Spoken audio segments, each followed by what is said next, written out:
You're watching another episode of Gardening Australia from the shed. For more full episodes, check us out on ABC iView.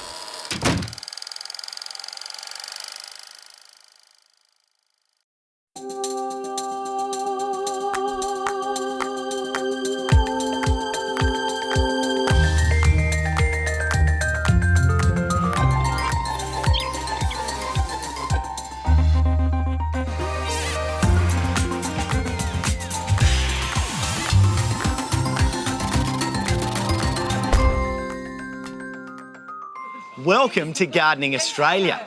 Check this out, tomatoes everywhere. It's a whole festival dedicated to them, right here in the Royal Botanic Gardens in Sydney. We'll have a look around in a little while, but first, let's have a look at what's on the show this week. The veggie patch in the Botanical Gardens in Hobart has had a makeover, and Tino's there to reveal all. Sophie's got plenty to do at her place after a long, hot Adelaide Hills summer. And Jane meets a man who's just potty about native plants.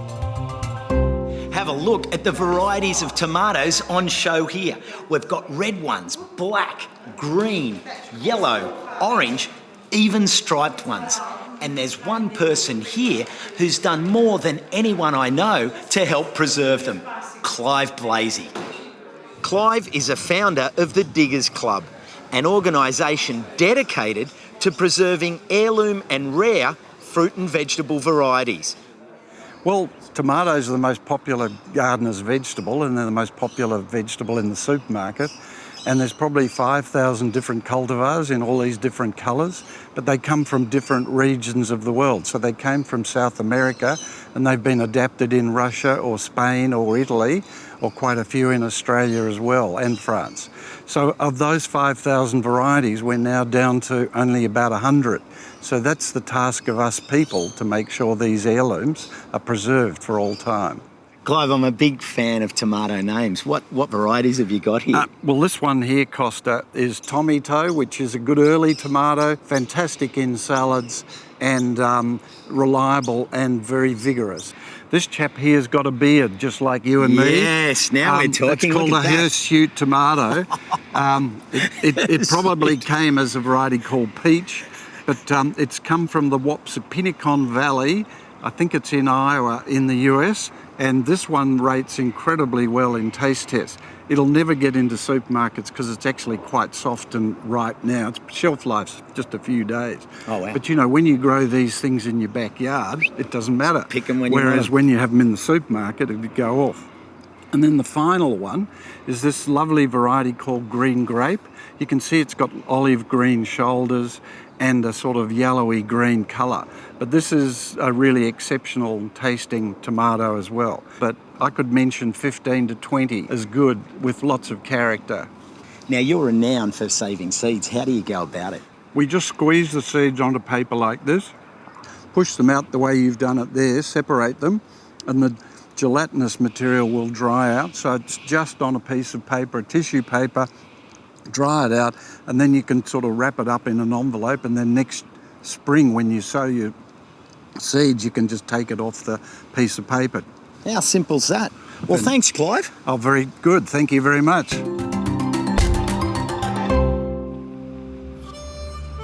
It's time to go to the Adelaide Hills now to catch up with Sophie.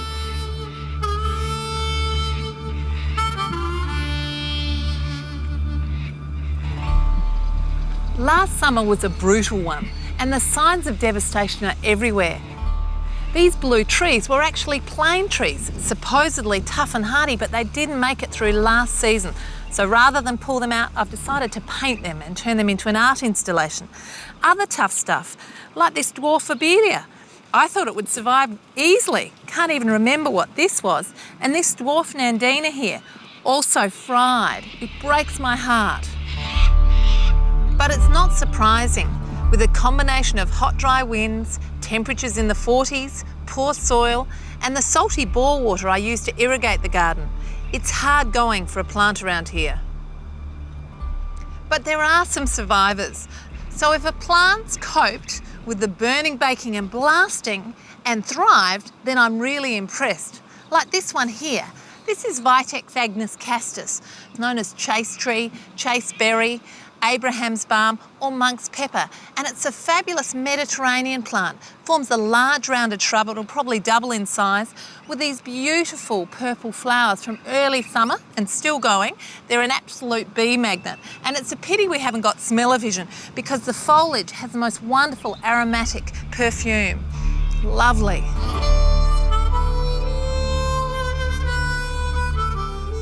Now, I adore buddleias. I've got about 12 or so different varieties around the place and I love them all.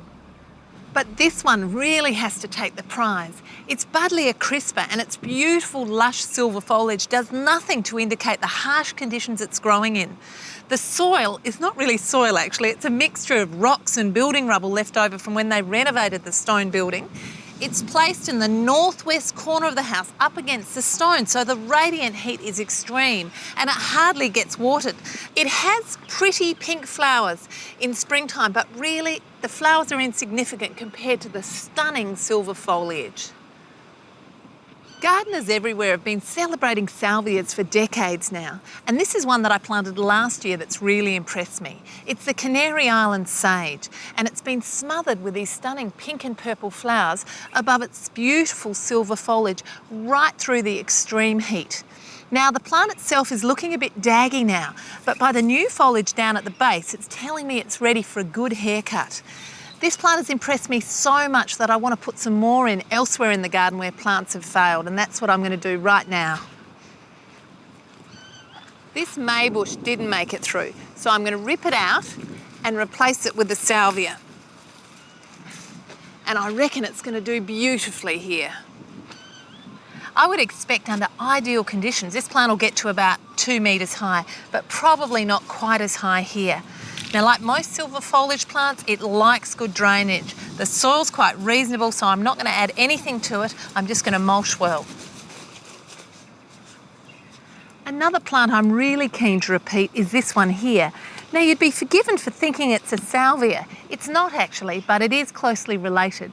It's called Lepochinia salviae, or Chilean pitcher sage, and I just love these stunning carmine flowers. It has thrived over the hot weather, so I'm going to make sure that I include some more elsewhere.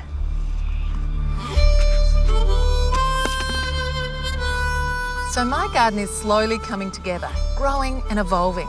And by observing the winners and losers in your garden and making a decision to plant more winners, your garden will also flourish. Perfect.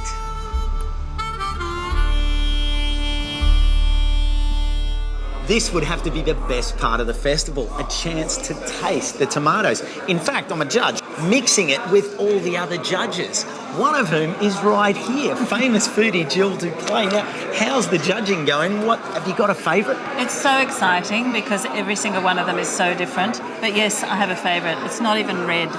It's called the green grape. Oh. And it actually is so sweet that you could eat it for dessert. You're working with tomatoes all the time. Have you got any, classic things that you do with them? Well, I think people fuss with them too much. I just love getting a whole variety of different tomatoes and cutting, slicing, dicing them differently. Each one, look at it, it will speak to you. It will tell you how it wants to be cut or diced or left well alone. And then you can turn it into the salad with a beautiful vinaigrette. Pickled currants are fantastic with tomatoes for some reason. Feta cheese, but not too much. And then, of course, in the cooler months, roasting them. Beautiful. Fantastic. And that old school thing that my mum always does, halve the tomato, panko crumbs, garlic, bit of Parmesan cheese, and in the oven, and they're adorable. Well, I won't hold you up from the judging. Speaking of cutting tomatoes, we're going to cut over to Tino now, who's down at the Royal Botanic Gardens in Hobart, revealing the new and improved patch. Look at this soil. It's beautiful.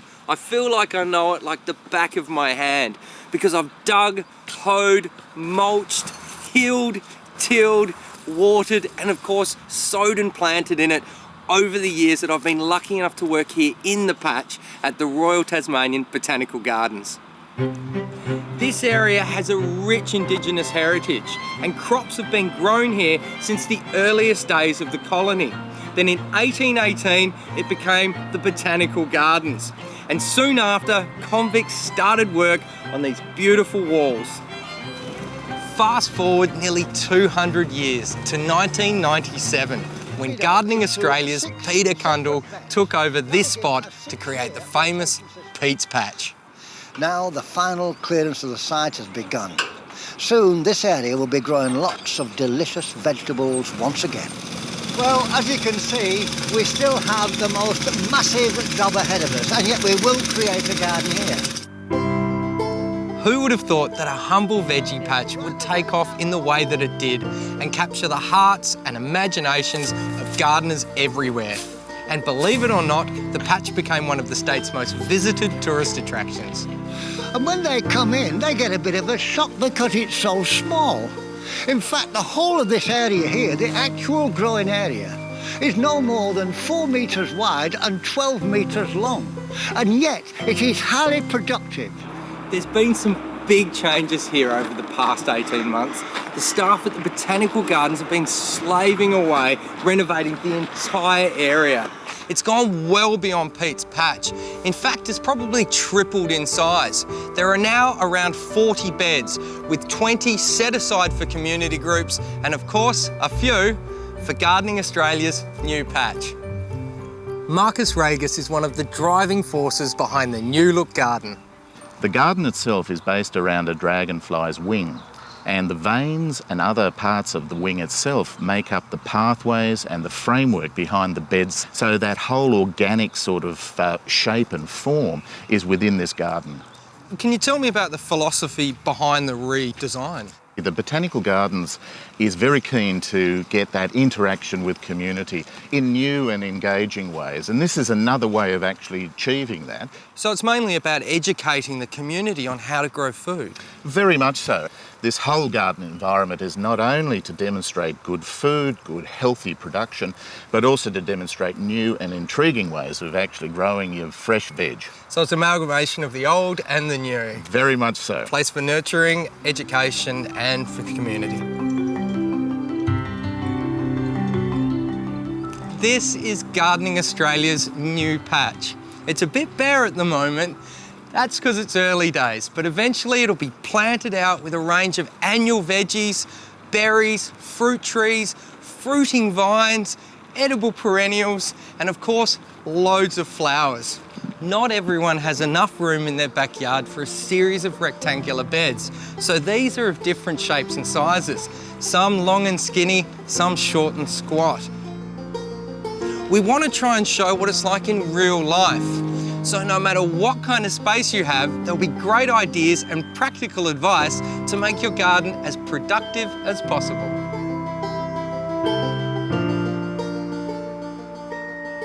Although this is a brand new garden, the aim is still the same as the original patch, to show anyone who wants to learn how to grow their own nutritious, delicious, organic food.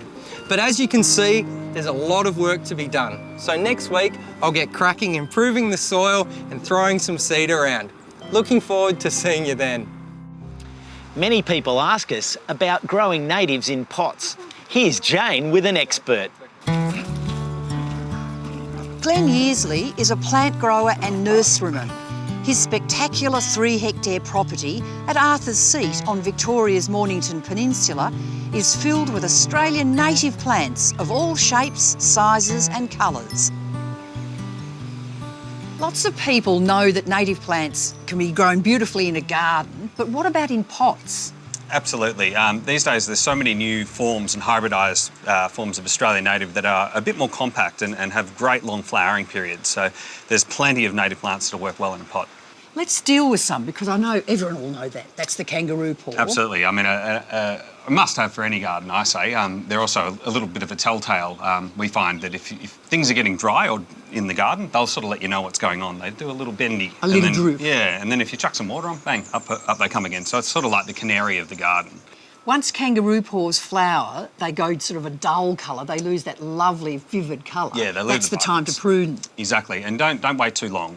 What we advise is getting in there and cutting the flowers right off at ground level, as low as you can possibly go. So we just come in like so, and right down here at ground level is where you want to cut. You'll cut out a chunk of foliage while you're up there, but it actually inspires the kangaroo paw to be more aerated and it will throw up flower. And these guys can flower throughout the entire year, and as long as you keep that cutting up, they'll keep on producing new flowers. The little pimelia, that's Yeah. a beauty. So this is Pimelia floringina. This is an excellent butterfly attractor. All summer long you get butterflies dancing all over this guy. You can see some of the old flowers are getting spent there on the inside, and then the new flowers actually come through as soon as the old flowers are looking a bit tired. So you just tip prune those. Yeah, light tip prune. It's a tricky one because it does flower throughout the whole of summer. So you could come through and do a light prune now, new growth would come through, and then you get another flourish of flower. Or you can just let it be and it'll swallow up the old flowers, and then maybe toward the end of summer, Why come couldn't through you and do just a go prune. like that? Well, you could. Just You nip could. them out. You could actually, yeah. If If you were that inclined. If you were that fanatic, yes. Yes, there we go. Just like that, Like take so. those, toss them off. That's it. This is a beauty. This looks like a tea tree, but it's not. It's not. This is Chamalaceum axillare. It's one of the Geraldton waxes. Beautiful white flower all the way through summer, but the flowers actually transition going from a white to a pink, and then they actually go to a deep red. So absolutely brilliant for a pot. Handle quite dry conditions as well, and even has a nice scent to the foliage. And how tall would it grow in a pot? Well, depending on size of pot, you know, the bigger the pot, the larger the plant's going to mature into. But we've got this guy in a 40 centimetre size pot, and you could grow it to around about sort of a bit under a metre and keep it clipped into that shape as well. And this one, people will know the brown Boronia, but They this do. is a different Boronia. Yeah, so this is Boronia pinnata. Now, this guy here has a beautifully long flowering time, a really delicate, soft foliage, and it's actually quite fragrant as well. I can smell it as I'm touching those Yeah. leaves. Yep, coming it's on. beautiful. So if you've got it in a courtyard or something, it's just Be a nice magnificent. wafting smell. Yeah. And this I know because I've got it in my own garden as a bush plant, but as a pot plant, it's a beauty. It is a ripper. This is Backhausiana citriodora. It has quite a slow growth habit, so it's easy to keep nice and compact, and it's a great thing to have near the back door. Backhausia citriodora gives it away, doesn't it? It does a little bit. A lemon-scented fragrance to the leaf. Yeah, really, really beautiful lemon flavour to it. Great for fish or any Thai-style meals. It's basically a substitute for lemongrass. And make a cup of tea out of it too. Yeah, just drop a leaf into some hot water and away you go.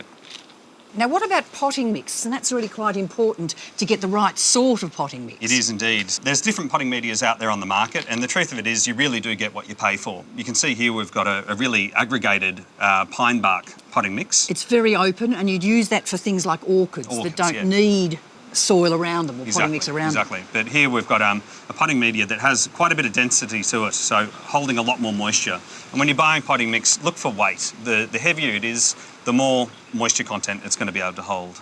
And if you scrunch that up... Yeah, if you scrunch it up, you can sort of see here it holds a bit of shape to it, and that's a sign that it's a high-quality potting media. That's what you're looking for. Yeah. Perfect. And to grow plants in pots, you need a bit of mulch to protect them from baking in the summer sun. Exactly, and even keeping the pots out of direct sunlight can be a good idea as well. Even a pot inside a pot, and that way it makes an insulation layer and stops the root ball heating up in the sun. Fantastic. There is such a lot of variety. I'm sure that people will be inspired to grow native plants in pots. Absolutely. I mean, this is only a very small selection here. There are so many out there. Those of you who have had the pleasure of growing your own tomatoes have probably experienced a glut at some stage. Too much fresh, tasty produce to know what to do with it. You can share it with family and friends, but there are other options. Well, it's simple. I mean, you have to understand these are old traditions and they're simple. Pietro Demaio's family is from Calabria, a place where food is never wasted.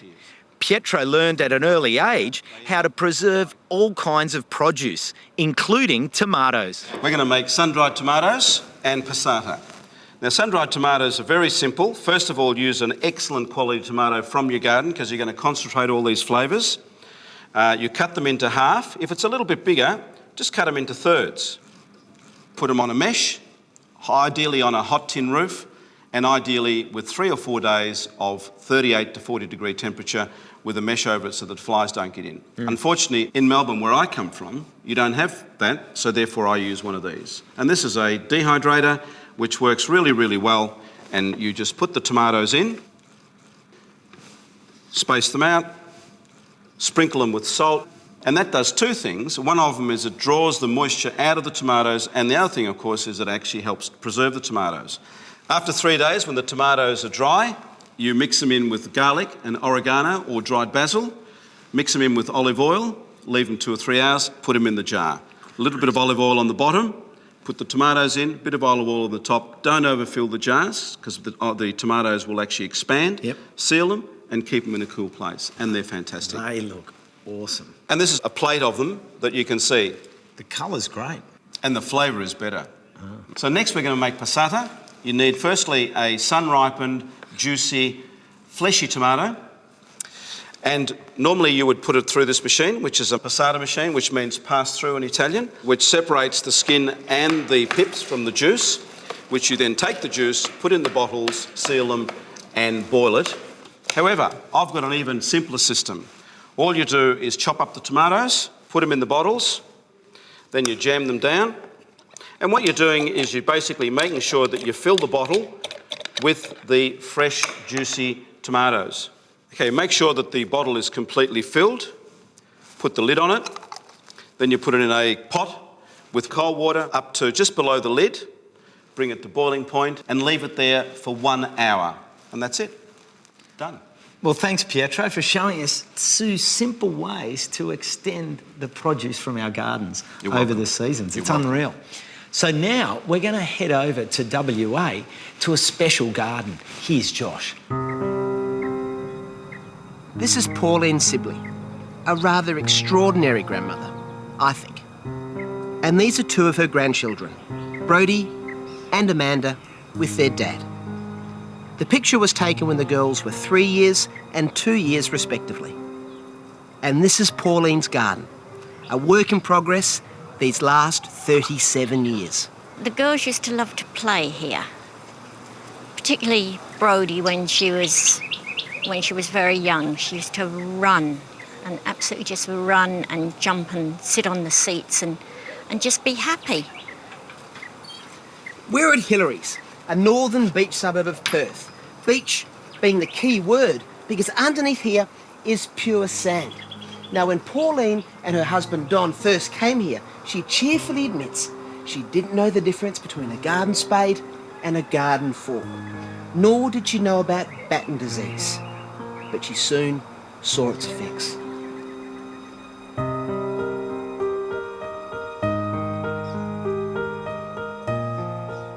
Sadly, they started having seizures and falling over, Brodie and Amanda, particularly Brodie, and she was treated for epilepsy. The medication really wasn't holding it and she was still suffering badly. Had some tests done and the devastating news came back that she had a terminal illness and it was called Battens. Battens disease is a degenerative genetic disorder of the nervous system. It's very rare. There would be no more than 30 cases at any one time in the whole of Australia. Over time, it completely disables the sufferers, and to date, it has always been fatal. At that stage, Amanda was only quite a young baby. She was about 18 months old. And we thought, well, we need to know at the same time whether she was carrying it as well. The news came back that both the girls had Battens. Brodie died in 2010, aged 9. And 8 months later, 8-year-old Amanda also died. You grieve for them because you think it's not fair, and it's not fair because that's not the normal way of life. I should have gone first, not my beautiful granddaughters. I thought, what can I do? I felt helpless, and I thought, all I've got is my garden. That was our way of raising funds. So Pauline opened up her garden to the public to raise those funds to help find a cure for Battens. You know, the first thing that strikes me about this space is the microclimate. I mean, you know, we're in a very exposed part of Perth here. We are. And tucked down here, Yep. it's just lovely. Yep. It's moist and sheltered. And the other thing, of course, is I know it's quite a small garden, Yes. but with all of your neighbours' trees, it's almost like a borrowed landscape. It is a feels borrow. much bigger. I borrow everybody's trees. All Yes. these old favourites. Yes. It's terrific. The hibiscus, the frangipanis.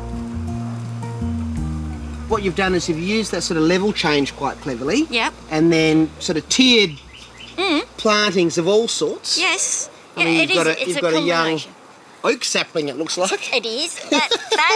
That is 20 years old, and Right. I propagated it myself from an acorn. Really, and you've got it growing in an old washing machine drum. Machine. And also all these sort of found objects, some of them quite quirky, like your trike over here. What's the story there? Well, the story there was a lady used to come to the garden when I had it open, and she loved it so much. Sadly, she's passed away, and I was left that by her. She wanted it to live in my garden. These are lovely rooms to sit in and have a nice quiet cup of tea or a little drink, and the lights, twinkly lights come on at night, and it's just absolutely gorgeous. All right, just mind your head. This is lovely. You don't often see plumbago used like that over an arbour. No, it's beautiful. It really divides the spaces. It is. It's absolutely glorious. And there's mirrors. That's a great trick. I see there's a few of those dotted Yep. around just for that extra depth, a classic trick. Well, I think this garden is just gorgeous. Thank you. It's a great delight, and I just adore it.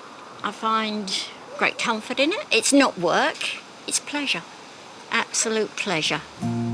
To date, Pauline's raised over $25,000 to help find a cure for Batten disease. There is hope. There's always got to be hope. There's research being done, and that's what we do. We raise money for research. We don't want other families to sadly lose their little ones. It's just a beautiful place to remember my two beautiful granddaughters. Batten Disease National Awareness Day is on Monday, March 31st. For more information on how you can help, head over to our website. Well, that's all for now, but next week, Josh is planting fruit trees that are great for small spaces. Because once they're established, they'll produce year after year. Jerry's found a spot on the Darling Downs where everything's coming up roses. They're all in families and they're all in alphabetical order. Not by colour? No. And Tino gets down to work in the new patch. We look forward to seeing you then.